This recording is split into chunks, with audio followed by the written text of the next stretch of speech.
What's going on, everybody? You've got the card board coaches here with your boy, Coach Co. And team, we've got a very special guest on the podcast today. I am super excited to introduce Mr. Ken Reid. How's it going, Ken? Good, Coach Co. You should be like a doctor of mustaches or something, brother. I love that duster. It's awesome. Yeah, Rolly fingers approved. I appreciate it, man. The especially because I go to so many obviously like sports related things. I get like Rolly Yeah. fingers. I was at the Jays game on Friday. I must have gotten like Rolly fingers and Lanny McDonald like man Oh six, yeah. six or But it's a seven great times. conversation starter, Yeah, right? I yeah, usually yeah, wear yeah. loud clothes because it breaks the ice, starts conversations. Jays could have used Rolly fingers out of the pen today. The latest debacle I was No at. kidding, man. It's been Yeah. rough. It's been Getting old. rough watching the last. They just can't play against the AL East for whatever reason. No, one win in the last seven, and the heart of the order can't hit. So that's not going to do it for you. Problems everywhere. Ken, I love that we can talk. Problems everywhere. I love that we can talk sports and sports cards. For those of you who don't know, Ken Mm-hmm. Reid is in fact into sports cards, and we're going to dive into that. But I want to first and foremost, if the odd chance that someone doesn't know who you are, Ken, do you want to introduce That's yourself yeah. as what you're not even just sports cards, but what are you Yeah. in the sports space? I don't think it's that odd that somebody might not know who I am, I don't but for know. people who don't know who I am, I'm the guy that sits beside Ivanka Osmak on Sportsnet Central. So I host the highlight show with Ivanka, Sportsnet Central here in Canada, based out of Toronto, and basically on after every Blue Jays game, after every NHL game that takes place on weeknights, and dabble in a little bit of book writing too. I've got 6 books out there, the seventh on the way this fall. 2 of them about hockey cards. And you know, I guess that's who I am: writer, author, broadcaster, bon vivant, Renaissance man, whatever I you want to love throw in that. there. Where Yeah. where can we? I'm gonna do a quick plug. Where can we find your books? Oh, thanks. Of course. Amazon, if you're too lazy to go to a bookstore. But I my last book was published a couple years ago, so there may not be that many in bookstores now. But you go to Amazon, just type in Ken Reid, Reid. So I've written 2 books on hockey card stories, and then the I went on a dare and titled the second one Hockey Card Stories 2. I'm Ooh, just talking about guys on their cards and what they're thinking. Talk up guys about their old mustaches. Maybe they have a perm in 1981. I'm like, how the hell did you have a perm? yeah. Or an airbrush job or a trade. And I wrote an autobiography with Dennis Marouk. I wrote a kind of an autobiography coffee table book with Eddie Shack.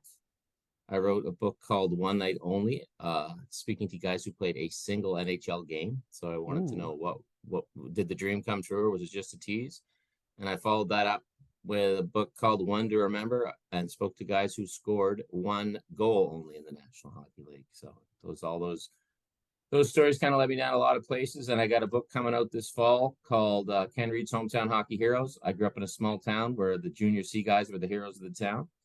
And I talked to the guy who was the junior C hero in 1984, who's still the hero of the town. And then I talked to similar people across Canada who made big impacts in small town hockey. I love that there's so much range in what we Mm-hmm. just talked about there. It's like there's just I feel like something for everyone, and also a lot of uniqueness to some of those concepts. Obviously, like I mean, scoring your first goal, not everybody gets a chance to do that. Yep. You know, playing your first Nope. game, not everyone gets a chance to do that. Some people play the first game like 33, 34 years old, they get called up, you know? And Exactly. yeah, Exactly. it's just you see stories like that all the time. And it's Yeah. just interesting. It would be interesting to hear from that perspective. Some of them will throw you for a loop. There was one guy in One Night Only, and it was wild. He basically played a game for the Boston Bruins when he was 18, and then he was going to be drafted to go to Vietnam. Not drafted to the NHL, but drafted to go to Nam. And he's like, what the hell do I do? He didn't want to go to Nam, and he ended up going to Acadia University from Massachusetts up to Acadia, Nova Scotia. And that kind of saved his life from Vietnam. And there was a guy in the book who scored 1 goal in One to Remember, who scored a single goal, and then he's out during the playoffs with the Black Aces. He gets stabbed in the leg and almost bleeds to death. And just nuts. Like the thing about a stat on the back of a hockey card or a hockey card, it's kind of like your mustache. It's really just a conversation starter, and it can go anywhere. And so that's what I get from cards. And that's what I get from stats. I'm not a numbers cruncher. As my wife will tell you, people don't remember numbers, they remember stories. So I want the numbers to lead me to a story, and I want a hockey card to lead me to a story. So that's kind of how I roll with that stuff. That's fantastic stuff. Yeah, Talk to me my about lighting really working. stinks right now. What you're lighting? My lighting's horrible. See, it's all sun Blame dependent. blame the sun. Blame the sun. Blame I the want to talk sun. to you a little bit about Exactly. working in sports, though. So, like, Mm-hmm. what drew you to sports? Much like the question you probably asked someone who scored the first goal or made the team for the first time, played one game. Is it what all you cracked up to be, or all it's cracked up to be? Do you know what I mean? Like, is it is it? Some nights it is. Watch this. I'm gonna pull a flip here. Some nights it is, and some nights it isn't. Yeah. It's awesome. Don't get me wrong. It's all I ever wanted to do was be a sports. Well, actually, that's not true. What I always wanted to do was be a major league player or an NHL player. And like thousands of other sportscasters, I realized that when I was, 8, 9, 10 years old, I wasn't going to play in the NHL. And then it's like, well, geez, what do I do now? And I remember my dad saying, well, the guys who go to the games, talk about the games, they get in for free. And I'm like, oh my God, that's awesome. So then I set my sights on being a sportscaster from the time I was like 8 or 9. So it was something I always wanted to do, which in a way made it kind of easy as a kid because I was a sports fanatic. Why not keep the dream going? Look at this. This is multi-skilled here. I know. And I always just wanted to be a sportscaster. So I never had that question that a lot of people coming out of high school have. Like, what do I do? What do I do? Exactly. What do I do? I knew I wanted to be a sportscaster. So that was easy. And working at it, it's awesome. It's fun. And you have to remember when you're in it. Like I've been doing sports media for over 25 years. Yeah. And you have to remember some nights that a lot of people would really, really love to do this job because you are working weekends sometimes. You're working holidays, like tomorrow's Monday, the long weekend. I'm working, whatever. I can handle it. But it's awesome. I mean, if you do it right, it's a blast. And I do it right. And by doing it right, I mean I'm just me. So I'm not trying to be a sportscaster. I'm just being me. If people dig it, they dig it. So, if I was working today, I would have been watching the Blue Jays. It was my day off. I was at the Blue Jays, rushed home, tried to catch overtime at Vegas. They'd finished before then. Yeah. Just tried to catch the end of the PGA. That wrapped up as soon as we came on. So I'm doing what I love, which is awesome. So it's not like I'm going to work and hurting my back. So it's a lot of fun. That's fantastic. Who would you say is like so, I mean, do you have the opportunity to interact with a lot of players with your role? Well, I'm an anchor now, and I used to be a reporter. And when I was a reporter, interact with a lot of guys. As an anchor, not so much. Yeah. But I do a lot of events with NHL alumni. I'm kind of like I do a lot of MC work. Yeah. So I work with a company called Jackson Events a lot of the time, MC sports dinners, playing charity hockey games. So I get to, it's kind of cool because when guys are players, there's that line, right? My God, it's their business. It's my business. For sure. Whatever. Mind your own business. Yeah. You cover it and you leave it alone. When the guys are alumni, they just kind of let their hair down. They're like, oh yeah, I remember that time. And so that's kind of fun to do that. Yeah. Have you ever had a dust up with a player, like as a reporter? No, never had anything too bad. Like I've ticked guys off. I remember ticking a couple guys off, but no, nothing. Most guys understand that you have to ask sometimes stupid questions. Yeah. It's funny in our business, stupid questions often produce the best answers. For sure. So as a reporter, my job is to get the best answer. Sometimes that's with the best question. Sometimes it's with the stupid one. But I'm not trying to bait anyone or go to anyone. But there's been awkward exchanges for sure. Yeah. But I never got punched in the head or pushed over. And that's good. That's good. There was there wasn't a highlight reel of you. No. You always every now and then you see something just absolutely ridiculous, and you're like, oh, we're gonna do a top 10 of ridiculous reporter moments. Yeah, I have not ended up in one of those yet. Still lots of time. Yeah, but no, most guys understand you have a job to do, and if I understand the player has a job to do or coach, and they understand that I have a job to do, then there's a respect factor there. It works best when there's respect. But having said that, some of my favorite coaches to interview over the years in scrum situations are coaches that absolutely hate it, because you just got to go, it is what it is, Yeah. There's been some, I can think of 2 coaches right off the top of my head. It's like God, they must hate doing media, but their hatred for it produces great content. So it's Yeah, like, exactly. whatever, Yeah. whatever. Yeah. Yeah. Who's the favorite? Like, who's your favorite player that you've met? In terms of like Just like the person that you're like, guys, I man, always that's a cool guy right there. You know what I mean? Like, I enjoyed like, like when I was a kid, I was like I worshiped Wayne Gretzky. I had the Dow skates. I had a Jofa helmet. I still wear a Jofa helmet when I played. So the first time, I'll tell you, the first time I ever interviewed Wayne Gretzky, it was in a scrum situation, and it was in the summer of 2001, and they were holding a press conference in Calgary for naming for tryouts for like the 2002 Olympic team. yeah, So this would have been this. This was actually the spring of 2001 because I think they held a presser in Calgary to promote the fact that they were going to have training camp in Calgary. So, there's a presser at the Saddle Dome, and we get the press release, and my sports director goes, "Why don't you do that?" And going, "Wow, this is cool, man. yeah, Gretzky's going to be there." yeah. And then I'm kind of going, I got to put up my big boy pants on. So I'm 26 years old at the time, and this is everything to me. And I'm like, Yeah, oh my of God, course. this is nuts. So I tell my brother, and my brother goes, I'm sneaking in and I'm gonna snap a picture of you. I'm like, you're not sneaking into a press conference we're going to with Hockey Canada. Like, you're not doing that. Don't be like that. Yeah, yeah, yeah. So my whole motto is like when you see a press conference, guys are at the table and they're answering questions from everybody. Mhm. And then usually afterwards they come off and they'll talk to everybody again. It's called it a scrum. Yeah. So my whole thing when I was a reporter was, well, I don't want to take chances that I won't get my question in and just rely on the questions of others. I'm going to own the scrum. I used to say own the scrum. So I will just hog it. I asked the first four. So I'm like, I'm going to own this Gretzky scrum. So I'm answering the first 4 or 5 questions and he's looking at me. But the whole time I'm asking him questions, I'm not thinking of, I'm not, all in my head, all I'm thinking is, oh my God, I hope my brother's here taking a picture. Oh my God. So, I'm like Yeah. this with Wayne, but so I Yeah, can't yeah, look yeah, around. exactly. So the press conference ends and go back, cut my story, and meet my brother, probably for drinks at Cowboys afterwards. Nice. And I'm like, oh, that was awesome. I asked him the first 4 questions. And, away it went. And then a few months later, it's my birthday, and I opened my present. It's an 8x10 of me interviewing Wayne Gretzky. So I still have it. It's in my little man cave downstairs, which I would have done this podcast from to show you some stuff, but my kids are down there playing indoor baseball or whatever the heck they're doing. So yeah, I was a little awestruck that time.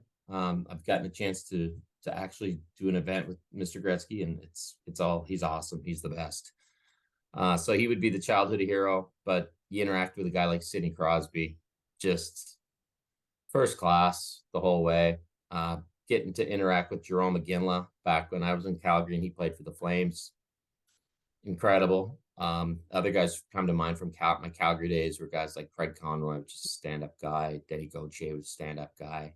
Craig, he just got And a then GM job, didn't he? He just got the GM I job heard he's with in the Calgary. running. I heard Elliot say he's in the running for Calgary, which makes I sense. think he just got it this morning, I think. Did he? He was just Yeah. super stand-up guy when he was a player. He was always accountable. Just one of those guys you're like, yeah, he's whatever I always thought he'd go into broadcasting when he was done because he was just a great communicator. But yeah, over the years you get to interact with basically people that you grew up, you had their hockey cards, right? And then the next thing you know, I'm talking to them. So I have to separate me interviewing Wayne Gretzky from, the kid that killed to get that card back in the day, right? Yeah. So you do that and you keep it business. But I think it's important in my job just to keep there's at times where I have to be, the fan lives. Like there's going to be serious journalistic stories, right? Yeah. That's going to happen. Of course. But when I'm doing highlights and Alexander Barkov's doing this wild goal, everybody thinks he's going back between the legs and he doesn't. I'm not faking it, man. I'm pumped up. So I'm still a fan.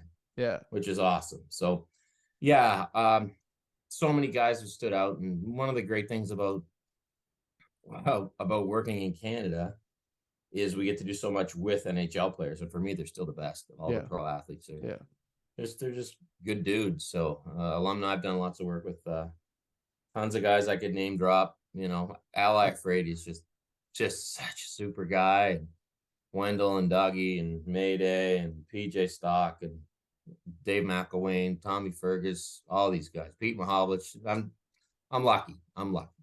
Ken, the name dropping it's killing me, you know? I'm like, this is why I'm asking. I'm like, I want to know, you know, because, Oh, and I'm sure a lot of other people do too.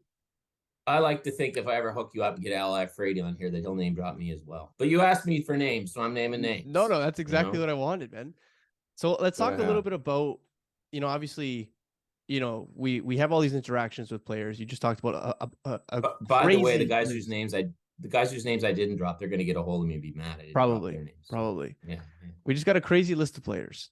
Does you interacting with these people on a regular basis, does that influence like your own collecting? Like you talked about your man cave. Like I want to know. No, no, No, eh? no. It'd be weird to collect my friends. Ooh, You know, that's true. That's true. like That's true. I got Gretzky well before I met Like I'm not friend. Like, Yeah. look, I've done one event with Wayne Gretzky, still Wayne Gretzky, but yeah, I do tons of events with Al, with Wendell, with Doug. Yeah. Like, yeah, I have their cards for Yeah. sure Yeah. because I had them before I met them. Yeah. But if I met Al and then I was like in pursuit of every Ally Frady card I ever had, that might be a little weird. But at the expo, I laughed my ass off because I like going through the cheap bins. And I Yeah. come Yeah. across this card and I just burst out laughing and I make a video right away because I always say Al's the most American man since Hulk Hogan, right? He loves fireworks. He's American. Yeah. Yeah. And the card is just Al and it's like USA on it. So I texted him that and I thought that was pretty funny. Whenever I'm at a dollar box and I see a Colby Armstrong auto, I always buy it and I text Colby a little video. That's awesome. All geeked up. That's He's like, "You're awesome. such a nerd." I'm like, "Yeah, Yeah. I am. I'm a big time nerd." So Yeah. there you go. Exactly. Yeah. Let's talk a little bit of your collecting history. Like, where does it start? Same as any other kid when you're 4 or 5 years old and you go get a pack. The first cards I remember getting are that color. You know, I didn't know they were Like it's like 79. the These are 79 peachy. set? Yep. I'd have been Oh five man. years old. You know, it's not like I probably got them and chucked them somewhere, but I Yeah, yeah, do. of course. It's in my memory. Yeah. And then as I got a little older, you know, you're still buying them. The first time I remember buying them just in copious amounts was 83, 84. They were, I don't know, they just seemed to be everywhere in town that year. And Not they a were a bad quarter a rookie pack. class either, man. Oh, man. Scott Stevens in there, Dale I know. Howard second year. Lammer Ludzik. Dino's in there? No, Cicerelli? Dino's No? third year. Lammer Ludzik, Oh Ludzik yeah, you're Lammer. They right. were swapped rookies. Pelly Lindbergh. Great set. Loved it. Then just collecting them and I'd throw them in my Dow skate box because I wore Dows because of Wayne. Then mom brought home a price guide in seventh grade. It was a price guide for baseball cards. I'm like, these things are worth money. Oh my God, the hockey ones are worth money too. And then I got serious into it. And by the time I'm in grade 10, I'm set up at shows in Halifax. I'm selling. But this was before hockey cards really took off too, Yeah, because there was no Beckett for hockey till Wayne yeah. was on one. And I remember selling Steve Eisman rookies for $2 and being all proud of myself. You know, like, yeah, $2, wicked. But I only sold my doubles, so it's not like I didn't have a That's all couple right. of them. Yeah, yeah. But yeah, so by the time the boom starts in 1990, I've got, well, if they're around here, but I have my own business cards with me and my brother's name on them. It's so cool. We're set up at shows, and my buddies are working at the grocery store or McDonald's for whatever it was, $4.50 an hour, and I'm selling hockey and baseball cards and thinking I'm, the king. And Entrepreneur, man. young entrepreneur. Yeah. But then I'd spend all my money on more cards, but it was my money. That's what the game But is. that's the game. But it was Yeah. just selling doubles, right? That's when you could sell 1990 score singles and 1990 upper deck singles. I know. So those were the glory days. And then, you go away to university and you have other interests. And you don't want to talk about your Wayne Gretzky rookie card at the bar when you're 20 years old. Yeah, At exactly. least not most nights. And then moved around the country a lot for broadcasting. Lived in Dartmouth, Calgary, Ottawa, Edmonton, and then Toronto. So when I came to Toronto, I was like, okay, I'm going to be here for a while. So I'm going to haul up all the stuff from Dad's. And, I'd always gone through it when I got home. But when I got it here again, just bang, got the bug again. That would have been 09, 10, and then I'm right back into it. So I've been back into it for, I don't know, Almost 12, 15 13 years. years. Yeah. Yeah. And being here in Toronto, like I had never gone to the expo until I came here. So going to the expo, I was like, this is awesome, And then when our dollar was even with America, going down to the national, I was like, this is wicked. So now the dollar's out of control and stuff. I But know. I still love going to the expo. Like and my wife's cool because she's like, "When's that big card show thing?" And I'm like, "I need all day. I'm gonna be there all day." And she's cool, Exactly. so I love going there. Still love it. Still love it. Yeah. That's amazing. When So are you more of a like a ripping packs? Or are you singles guy? You're dollar box guy? Like when you're Mhm. searching for stuff, is it like you're just Mhm. looking for nostalgia? Uh-huh. Yeah, I'm singles dollar box guy. Me People too. always ask me at the show, "What am I looking for?" I'm like, Yeah. "I'll know when I see it." Yeah, There's exactly. a couple cards I really want. Like I a hardcore, not hardcore collect, but I like to accumulate cards of guys from Nova Scotia. Maybe the Ooh. rookie card, some of the older fellas, because I'm a Nova Scotia boy, proud of Yeah. that. Um, Things like that. I love looking just through the dollar boxes and maybe seeing a card from 1962 I never saw before. Things like that. My kids like the new stuff, which is great. Of course. So I got a mix of all of it in my house. Yeah. They love the Upper Deck stuff. I think the Tim Hortons Upper Deck partnership has a lot to do with how many kids we see collecting cards. So I think Upper Deck just kicked ass on that. The same with Tim Hortons, because if you can get cards in the hand of kid for 99 cents for a pack, like Yeah. today on the way to the ball game, we stopped at Tim's. My kids, can we get hockey cards? Can we get hockey cards? Yep. 2 coffees, 2 peach drinks, whatever they have, and 2 packs for 99 cents each. So they opened them. One got a Gretzky, was all pumped up. The other guy got Denny Potvin, so I told him who Denny Potvin was. So I think that's awesome. So yeah, there are modern cards in my house. I collect anything up to around, the late 80s, but I Yeah. like going back there a bit if I can. Yeah, I kind of get everything. It's Too awesome. much of it if my wife asks you, because I'm in the spare room and those 3 closets there stuffed with things. So it's Everyone funny everyone with has too many of them, man. yeah. And when the pandemic started, the boom comes again. Yeah. And I'm witnessing this, and there's stuff that I had, doubles, triples, whatever above triple is Yeah. of that. I'm sure you're the same. Never ever thought you'd be able to move again. I I thought know. I'll die with 1990 whatever. And I'm like, I never set up an eBay store, but I'm like, oh, I might as well sell my doubles. And I did it. And I'm like, this is awesome. So I kind of was doing that, and I'll buy collections, flip them, and usually when I buy a collection, I'll tell the person, look, this is the bread and butter of the collection. If I'm going to pay you $1 for the whole collection, Of course. round Yeah. figure. Yeah. This is what I will sell to get my $1 back, and I'll keep the rest. So I'm pretty upfront. So I have fun with it, and so far so good. Haven't lost my house yet because of it, but it's fun. But I always tell people, collect what you like. If you like 1990 Pro Set, have at her. If you don't, and Yeah. don't collect to impress others. Collect to impress yourself, right? Yeah. What would you say is your favorite card that's not the Wayne Gretzky, obviously? I was just gonna say, oh, Yeah, it's the yeah. Wayne. It's an easy one. Uh, Favorite card? That's a great question, because Yeah. everyone always asks me, "What's your favorite card?" And everyone always says it's the Wayne Gretzky rookie. Yeah. But the Wayne That's I Gretzky had rookie I to. have it's got a story to it, so that would be my favorite card. Next to the Wayne Gretzky rookie, what is my favorite card? I have a 1948 Leaf Honus Wagner that I really like. Sick. I got that years ago. Mom helped me hunt that down. I got a Bobby Orr rookie that I'm fond of. I got a Maurice Richard rookie that I'm fond of. I guess it would probably, but then like there's cards that are worth 50 cents that I I know. love. I know. Like I love Mike Krushelnyski's 88, 89 O-Pee-Chee, where he's colored into LA, Yeah, yeah, on yeah. the date of the trades there. Yeah.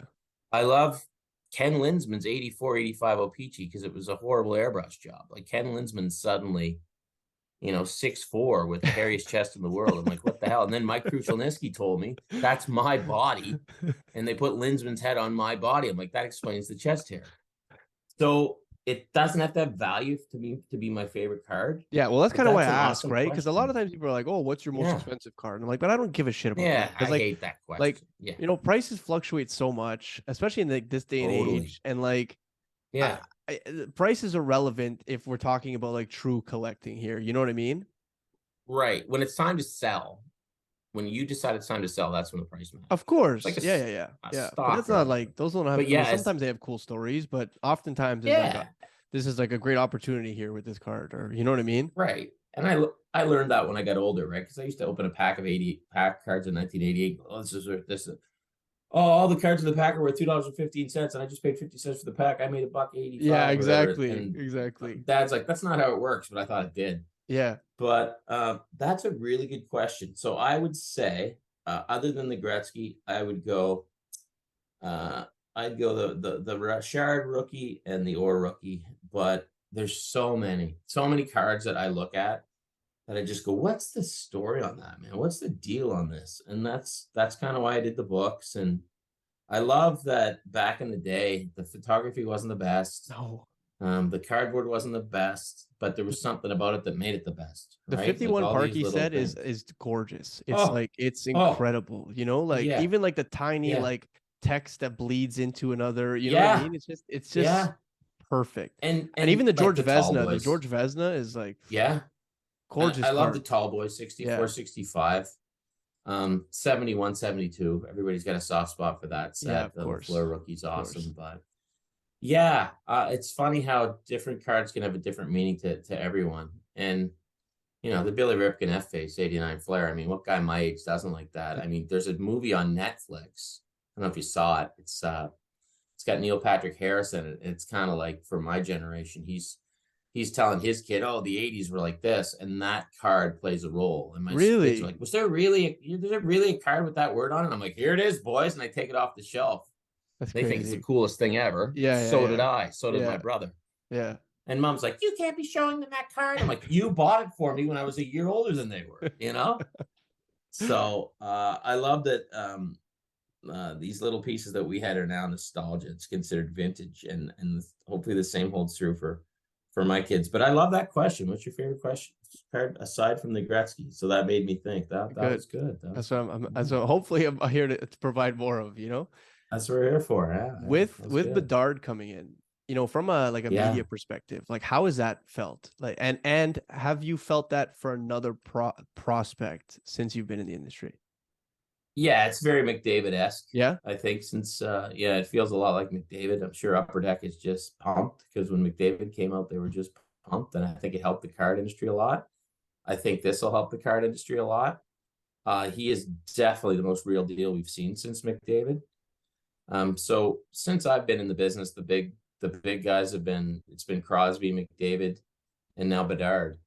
I remember hearing lots about Ovechkin, but it's not like he was the next Canadian hope, right? Like No, Bedard and is. there was the year off, so like kind of like dimmed it a little Yeah, bit, yeah, it right? was that It was the lockout year, lockout which made year. it Yeah. weird. But yeah, Yeah. Bedard's the real deal. I'll name drop. My buddy Colby Armstrong just did a piece with him not long ago, and he's like, "This kid's legit." So if a legend like the Arm Dog, Red Deer Rebels sniper, Atlanta Thrashers plugger can Yes, tells me that sir. he's the man, I believe. By the way, Colby would love that duster. He'd be all Yeah. over it. Oh Maybe yeah. we'll have Colby on the show. Oh yeah, he's a beauty. Yeah. Yeah, he Yeah. always makes fun of me for collecting hockey cards. Yeah, Yeah. I'm How like, could you I make could do fun it. of I something could do like it. that? It's all Well, its beauty. it's funny too because since the card boom, I don't know about you, but not a lot of guys admitted they really collected cards Yeah, like yeah, 10 years yeah, ago. But yeah, now it's fine. yeah. It's Now like some a people do certain it full-time job, and it's like they're like exactly. announcing, they're like, this is what I do. Yeah, Yeah. yeah. It's like people are happy to tell people they collect cards now. I think that's great because here's the other thing. Um, people there's not a lot of people who don't collect nothing. Yeah. Somebody always Yes. collects something, Yes. and they might not even know they're a collector, but maybe Yes. you wear a bunch of funky t-shirts. Well, you're a t-shirt collector. Yeah. There's Yeah. somebody always collects something. So it's nice to talk about cards. I mean, it's like, look at you got the weights back there, your cards. That's a healthy lifestyle. That's a good Yeah, that's thing. all Like I right. tell my wife all the time, look, I could be down at certain places on Friday nights. Instead, I'm just here, looking at hockey cards. It's There's true. worse things I could do. It's Yeah. true. I actually showcased my jersey collection this morning. I was going through them and I was like, man, I have so many. And like I never announced it as like a jersey collection, but it's just like I just see a Right. cool one and you acquire it, and I find that, much like with cards, it's like that even the player's name at the back, like even if that player played, I don't know, 2 years of the team, like there's always like a story behind it. You know what I mean? You're like, I remember when he got traded there and that's what Absolutely. prompted me to buy this jersey. And I remember this moment in time where, he scored this goal or whatever the case may be. well, we were leaving the Jays today, and I said to my kids, "There's the best sweater of the day." They go, "What's that name?" Alt. Who's Alt? Doug Alt. So I told them about Doug Alt back with the Jays back in the day. But yeah, I'm probably like you. I like the weird hipster jersey, like Yeah. I like Dave Keon with the Hartford Whalers, Yeah, that yeah, kind of yeah, stuff. yeah. I like I got a Bobby Jeff Hall with the O'Neill on the Hartford Leafs, Whalers. man. I got a See, Jeff there you O'Neill on the go. Leafs. Yeah, like it's funny because at the time I remember like my parents being like, "Okay, do you want Domi? Do you want Sundin? Do you know what I mean? Cabriolet, McCabe, like that team was loaded. Yeah, Eddie, and I was like, no, I want Jeff yeah, O'Neill. You know, like I was like, I want something different. I want Jeff O'Neill. You know, yeah, so, it yeah. was I got, hilarious. what's funny? I never considered myself a jersey collector. I bet you I got 25 in that That's club, what I just mean, because right? you Like, accumulate and them over that's the like I years, never right? considered it a collection until I was going through them. I'm like, man, No, I got a lot here. Like there's yeah, yeah. tons. Are they signed or are they just numbered and No, well, stuff? some of them are signed, but I find that when you get the Yeah, signed yeah, jerseys, you can't wear them, and then like people can't. This is just not the same yeah, appreciation, right? Like, I think that's what the yeah. biggest thing with sports cards and how the industry has changed dramatically over the course of the last few years, and probably why so many people are into it now and talk about it openly is because of social media, right? Like you just mentioned to Oh me yeah, how you have like oh three yeah, closets full of, or yeah, like at least a closet or three rows, whatever you just mentioned in yeah. terms of like cards. I mean, you wouldn't be able to showcase those, and like best No, case scenario, one of your good friends comes over and they're like, "Hey, you want to look at my hockey cards?" But like now you can right. literally just like put it out there and see what the audience It's a thinks, great and point. maybe they like it, maybe they don't. Doesn't even matter because you just get a chance to It's show a it great off, and point. inevitably Yeah. you get like-minded people who kind of gravitate towards that stuff, right? Yeah, and that's what the internet is too. It's like just like-minded people. It's in a lot of ways it's an echo chamber. Hopefully you're saying the right stuff. Yeah, yeah, It's the echo chamber. Otherwise it can go yeah, really bad. But yeah, yeah, I yeah, mean, I find I'm opening packs on Instagram because I'm like, oh, this is a pack of 1991 Pro set. I'm like, yeah. well, I might as I've well make seen them, a man. I video. love it. I love it. Yeah, make something out of it, right? So Yeah. it's like, why not? So let's. Are you like a graded card guy? Are you a raw card guy? Sometimes if that's weird. I mean, why is it weird? I Um, don't know. I don't have a lot of graded stuff. Yeah, I kind of like them raw, but I will say that if I'm buying something with my intention to flip it and I see the potential of getting it graded, adding value, of course. yeah, I'm a graded guy then. Yeah, Like I think like everybody else would be. yeah. But if it's just for me, it doesn't have to be graded. But if it's like a $10 slab and I really like the card and it looks nice, then I'll like, yeah, it's $10. But yeah, I don't have a ton of stuff in slabs, Yeah. but I don't have anything against it. Put it that way. True collector. There you go. True collector. But like most true collectors, $1 million man, right? Everybody's got a price. I Like, know. I know. everybody will sell, I think, at one point. It's Yeah. not my intention to, but if I'm buying a collection and I want to get my money back out of it, I'm going to have to sell some stuff. Yeah. So, For sure. but if I have doubles of everything, I'm like, well, I can unload that. It's no hard feelings. Exactly. When you're buying raw Yeah. though, Yeah. and especially some of the cards we've talked about are like vintage. Some of them are Yeah. pricier cards. I mean, even that Gretzky, right? Like a lot of people Mhm. who listen, I'm sure, are a little worried about buying raw cards. So, Mhm. what would you suggest for, as someone who's been in the industry for a while and maybe Right. buying rare vintage or just, vintage Right. in general? Like what are some things that you would suggest or in order to kind of like, Well, especially if you're not buying graded cards? I think that's the biggest thing for graded yeah. is that like, I mean, obviously we've seen this stuff with Evan Mathis. So like, I don't know if that even Right. true anymore, but at the See, very least, for me, when I buy them graded or ungraded, I'm kind of looking at the card anyway. I've yeah, heard a lot of people over the last few weeks, days say, look at the card, don't look at the holder. And I think that's yeah, very true. yeah, Uh, know who you're buying from if possible. Have a relationship with them. Um, do your homework. Look at the card. Don't just buy it without looking at it. Give it a yeah, good peek. Give it a good look over. If it looks too good to be true, it probably is. But the thing with the Mathis trimming thing is for an old timer like myself, I'm like, yeah, people trim cards. I've known that since 1986. I think it was an eye opener to a lot of newer people in the hobby, which is a good thing. It's a yeah, good thing that they know that this happens. The fact that it was a how-to video was a bit shocking. I never expected that. I thought it was You know, I'm against trimming as you can possibly be. Yeah. Put it that way. But So you're not of the yeah, know what you're. faction. You're not of the faction of like when you're buying a new car, you put like if you put new wheels, or if you're buying a car, you put new wheels on it. Like, is it altered? That's like one of the Yeah, things put it that people this are way. saying right now. Do you know? They're I, like, I'm like, you're I killing me right now. Why are you? I think Why? the same people that are cool with trimming cards are the same people that are cool with paying $120 to go to a concert to watch somebody lip sync. Okay, Ooh, I want to hear that. I want to hear you play the music. I want the real deal. The card's dinged up. It's dinged up. I think this is a great eye opener for a lot of people. Um, so my advice is trust yourself, do your own work, read up on it. I remember getting a card in maybe 1987. It was a Kevin McReynolds rookie, 1984 Flair, and me and my buddies are like, "Oh my god, that's trimmed! Like we yeah, know it was really? trimmed." Oh yeah, Yeah, I still have it in my closet somewhere. I'd never sell it. yeah, And me and my buddies still called that dealer who we bought it from the trimmer. Like it was just obvious. It was just obviously trimmed. But you're 12, so that was yeah, probably my lesson. But yeah, you got to just read up on it. And just because something is in a slab doesn't mean it's absolutely perfect. Everybody makes mistakes. So I think that was a good eye opener for people.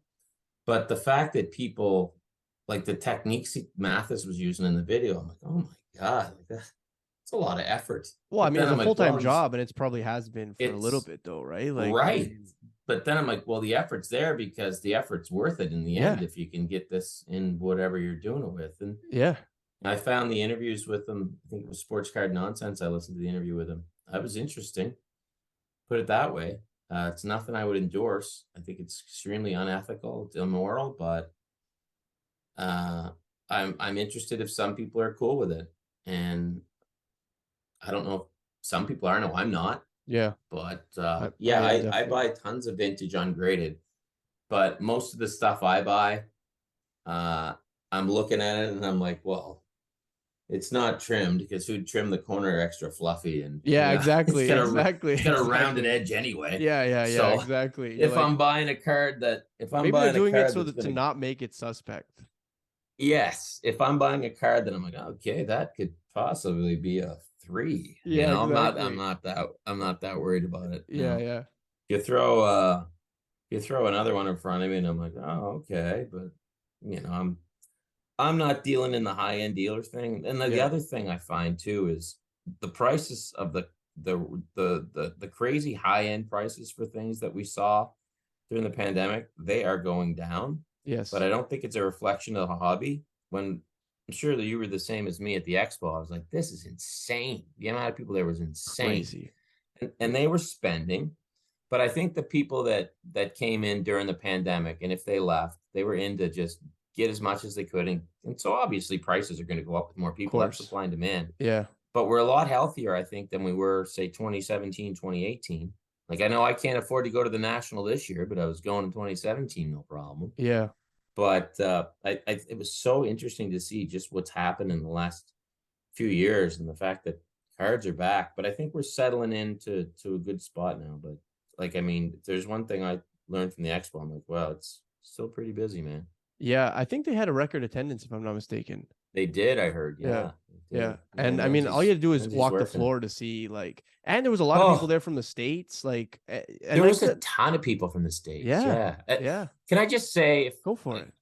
USA, I love you, but if you're coming up here, don't be this.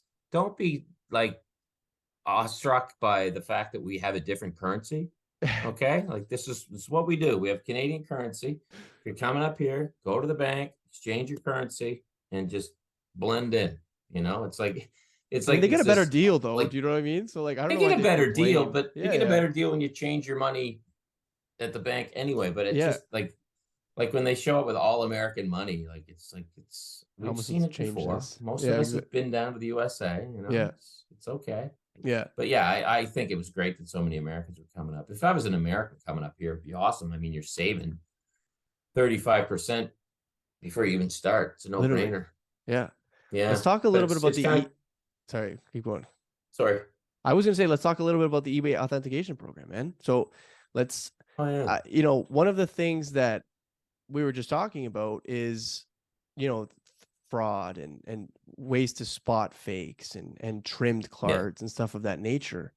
You know, you and I have talked briefly before the show about eBay's authentication program, and I think that people have a lot of questions as to, you know, just what it entails. I know that Yeah. some things are classified under that authentication program, some aren't.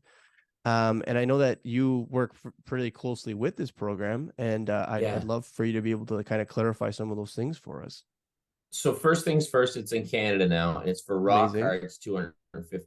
It's for raw cards, $250 and up. So it's not for graded cards. It's for raw cards, $250 and up. So say, Coach Co, if you buy a card from me, all right, I even have this.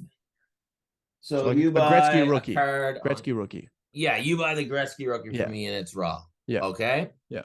So instead of me just sending it to you, it's going to go to eBay. They have CSG grading cards. And then they're going to Can I look stop at you it. for 2 seconds? Pardon me, not grading. Sorry. Can I stop you for 2 Yeah, seconds? stop me. Do Yeah. I send it? So if I send it to eBay, am I shipping it to the United States? No, it's Okay. within Canada. Excellent. So instead of me shipping it to you, okay, I'm going to ship it to eBay. Okay. They're going to look at it and they're going to go, okay, is this authentic? And if I listed it in near mint, is it near mint? Okay. Okay. So if they look at it and they're like, yeah, it's authentic, but it's fair to good. Like, what the hell's the deal with this? Yeah. Then it'll come back to the seller. They look at it, they deem it authentic. They're going to put it in this little handy thingamajig for you. Your collection is now upgraded. There's my Terry Sawchuk I got. They checked it out. Stands up in the nice little case.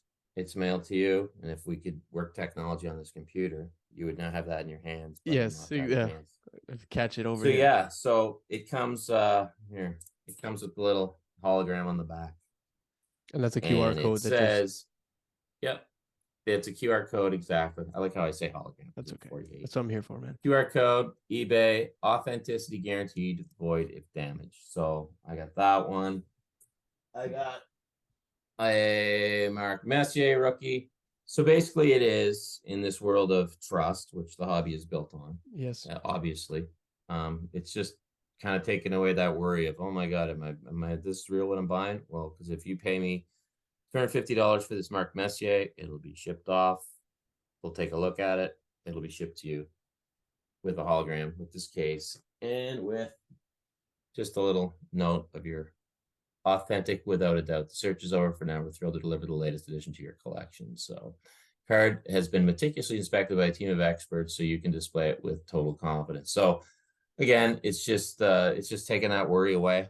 Because you haven't seen the card, you can't touch that card. Yeah, exactly. So now you'll know. Yeah. And like sometimes you see an eBay photo and it's, I don't know, it's like it's meh at best. I find that some of, I mean, looks like my dad took it. The best deals you get are on those ones, though. Do you know what I mean? Like some of the if it comes under market value, you're like, oh, am I gonna take a chance on this? You know, it's a little fuzzy. So so when I was shopping, right? Like you're like, what do you like? I'm like, I always loved this set. Like that was maybe like the first action cards. Was it 54, 55? I think so. I think it's 54. It's 54, 55. I got a Richard from that set. Gordy's great. Gordy's great in that set too. But I was like the Sawchuk.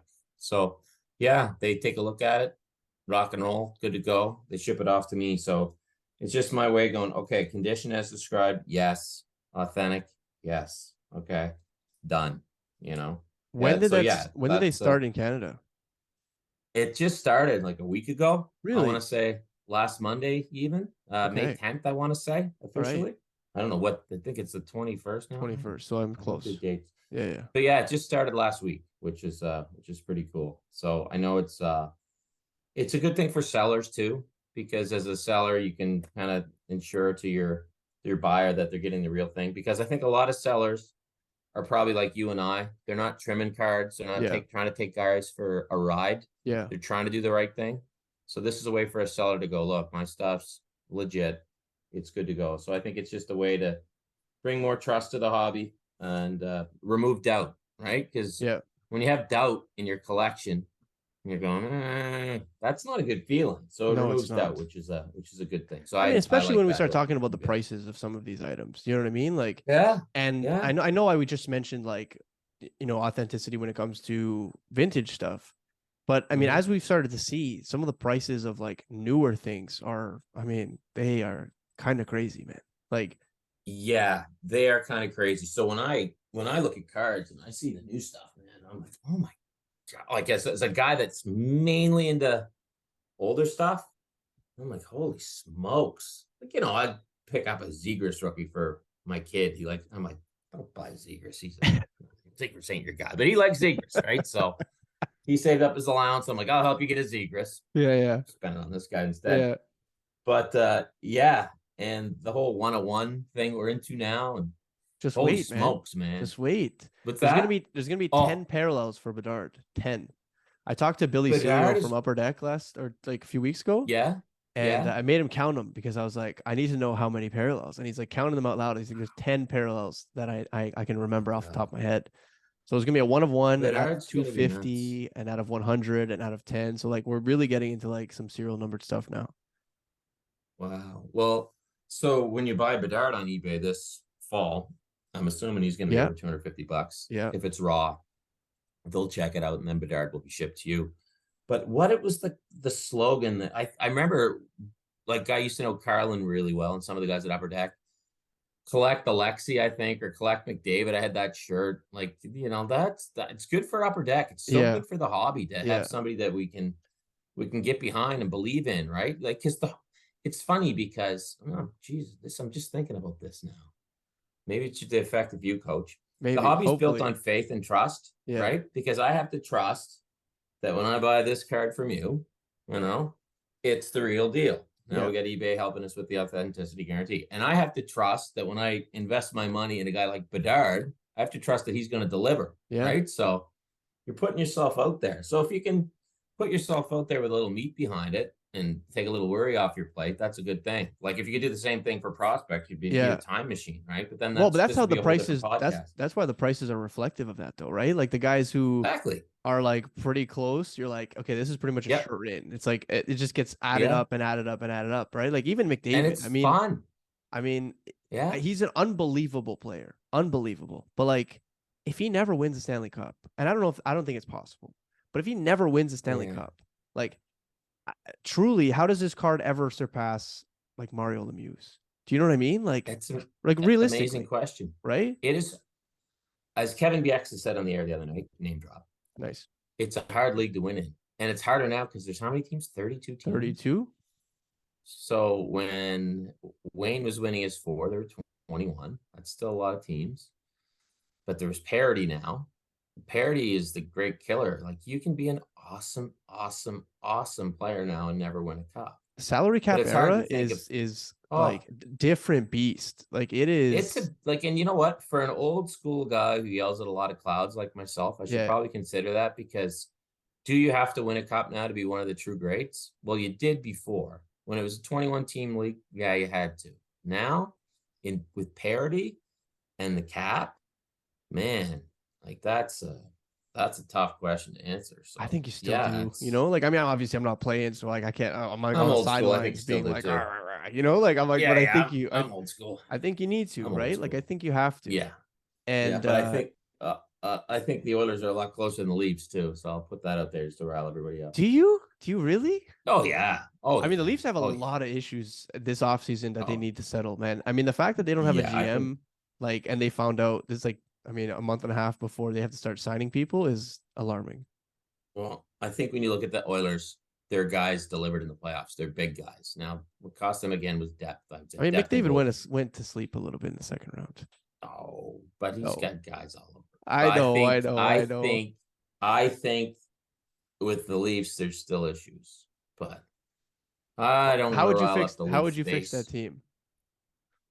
Oh, I would. Well, I did like the fact that they went out and got Me O'Reilly, too. Nachari, and Shen. I like that.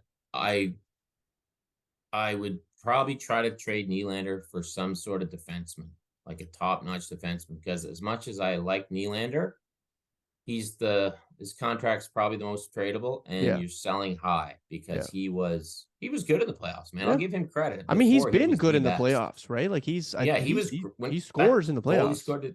That goal he scored to tie it up, that was a Yeah. big goal. Yeah. Try to get somebody to take that Tavares contract. And then the most important thing I'd do is I'd show up to their office and I'd take a sledgehammer to all the calculators to make all the analytics statistics, because analytics are garbage. So I believe in old school hockey. I The eye like the test. old The eye eye test. test. The eye Yeah, yeah, test. yeah, yeah. The eye I don't need a test. chart to tell me your mustache is awesome. I Yeah. can see it. So that's what I would do. Yeah. Yeah. But man, it's I wonder what the they're analytics are on close, but they're O'Reilly not and close. Achari, you know? Those are two guys where I was What's like really that? proud of it. I said, I wonder what the analytics are Oh, on like O'Reilly and Achari. I was like, bro, bring those guys in. I was like, those yeah, guys will take a yeah. shot anywhere, man. I was like, Those are where's the anti-analytics. analytics for the amount of shots Exactly? each one takes off the knee?